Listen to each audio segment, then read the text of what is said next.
Hi, I'm Alexander Wallace from EUTV News, and today we're going to be covering the anti-spiking protest launched by the Edinburgh University Feminist Society in response to recent claims about a rise in spiking incidents in nightclubs across Edinburgh.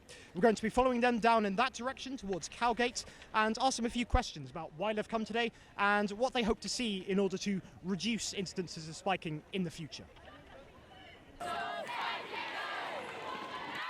After a quick talk from the organisers, the protest began, escorted by the police. So, why did you get involved with the protest? Well, I have friends who have recently been spiked and it really mentally affected them, and I'm very big on going clubbing myself, but the fact that I have to cover my drink and think about what I'm wearing just because I think other men will try and take advantage of me, it's just not something you should have to worry about when you're just trying to have fun with your friends. Even in a group, you feel like you could be targeted. So, why did you choose to get involved with the protest? So we're both on Feminist committee. Yeah. And we think it's a really important cause that everyone should be here today. Yeah. All of our peers are affected by it. I think almost everyone I know knows at least someone who's been spiked. It's terrifying. We don't feel like the clubs are our spaces. We don't feel like we can enjoy ourselves, and that's criminally wrong. So we want to make our voice heard. I haven't felt safe going out since this has started. I don't feel like a desire to go out, and it shouldn't be like this.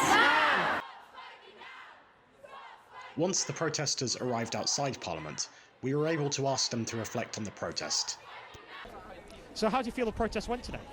I think it went really good. I think a lot of us have been feeling a lot of pent-up anger, especially towards the whole general society for thinking for normalising this. And do you plan to attend future protests? Definitely. I think until it stops, I think we all need to do as much as we can to bring attention to it and to contribute to some sort of policy change, because feeling this unsafe is not okay for anyone. What do you think that the average Edinburgh University student can do, male or female or non-binary or otherwise? What can they do to help reduce spiking? Reduce spiking? Well, they can attend protests like these. They can sign petitions like they've been going around. They can do their research. They can have conversations with one another, especially among the male community. Have those conversations, call each other out, but know that it's not a battle of the genders. It's not a battle of who's right and who's wrong. It's literally just about making people feel comfortable and safe. That's all. Well, the protest has progressed from Bristow Square through Cowgate to outside the Scottish Parliament, to end with a few speeches, as you can see behind me.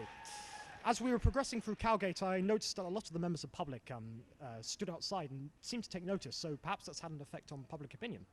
Hopefully their efforts have not been in vain, and this will help decrease instances of spiking in the various nightclubs in Edinburgh and indeed in wider Scotland. I've been Alexander Wallace for EUTV News, signing off.